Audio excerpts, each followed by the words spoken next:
To the supercharger, little whistle they get there. Now, of course, we've all been watching the new Top Gun movie, and it's the Mustang that, for me, was the star of the show, flown by Tom Cruise. Most definitely. You won't get an argument there. The Mustang was the first aircraft that I ever saw flying.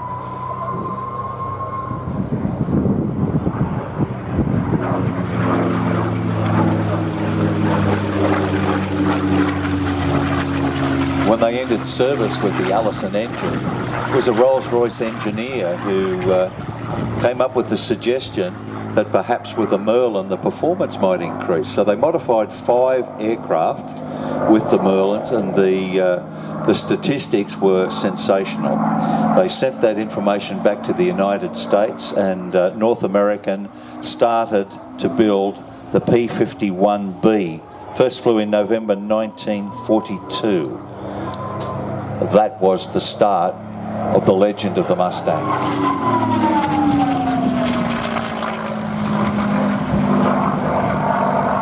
Over 16,700 of these produced in 2 factories in California and also in Texas. And I'm very proud to say that the only other nation to build the Mustang, apart from the United States, was Australia. We produced them down at the Commonwealth Aircraft Corporation at Fisherman's Bend in Victoria. This is the P-51D, the most recognised Mustang, the most produced as well.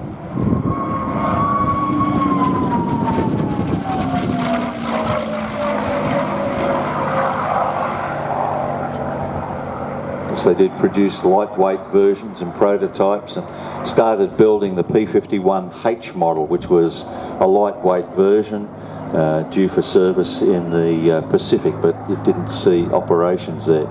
The Mustang went on the first fighter aircraft to be able to go to Berlin and back with the bombers, and the VLR missions in the Pacific as well, the very long range.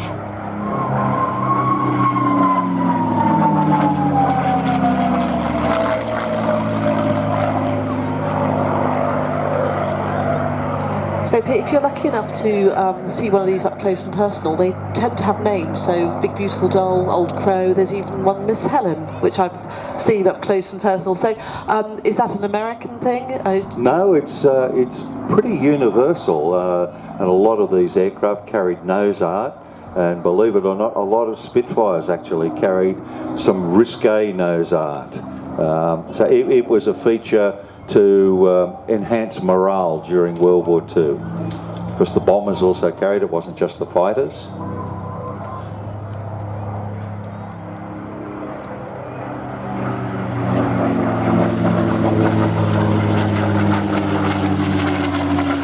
Post-World War II, the aircraft was in service with quite a few different operators, 31 in total.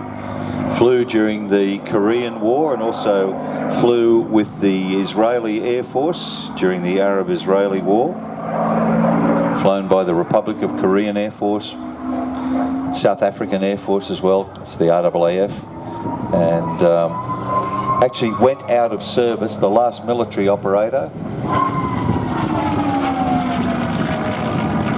was the Dominican Air Force that retired its last 12 Mustangs in 1984. This model, 650 caliber machine guns, up to 10 air-to-ground rockets, could also carry up to a 1,000 pound bomb under each wing, or drop tanks to extend its range or endurance.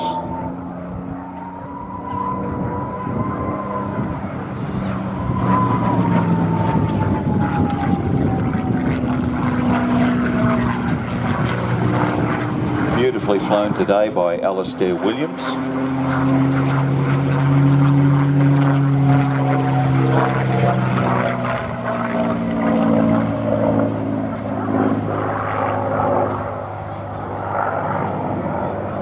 One of the last known users in combat was during the Soccer War in 1969 between Honduras and El Salvador, where Mustangs and Corsairs basically had at each other for 100 hours.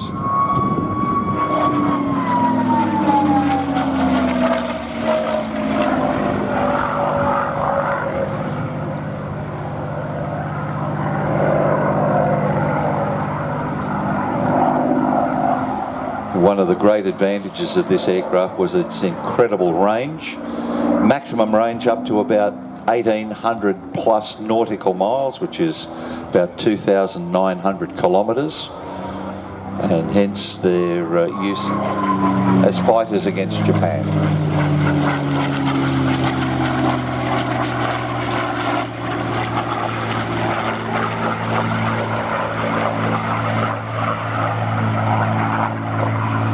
And the beauty of being at Ragley Hall today is that everyone sitting at the back up on the slope will have just as good a view as everyone down at the front. So I hope you're enjoying the beautiful views of these aircraft flying above us. And incredibly, from the back row, you can actually look straight out almost on the aircraft level with you.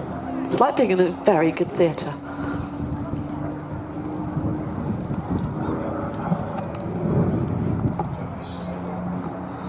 Now this could be the last fly past, so cameras ready for these last views of this beautiful, beautiful aircraft.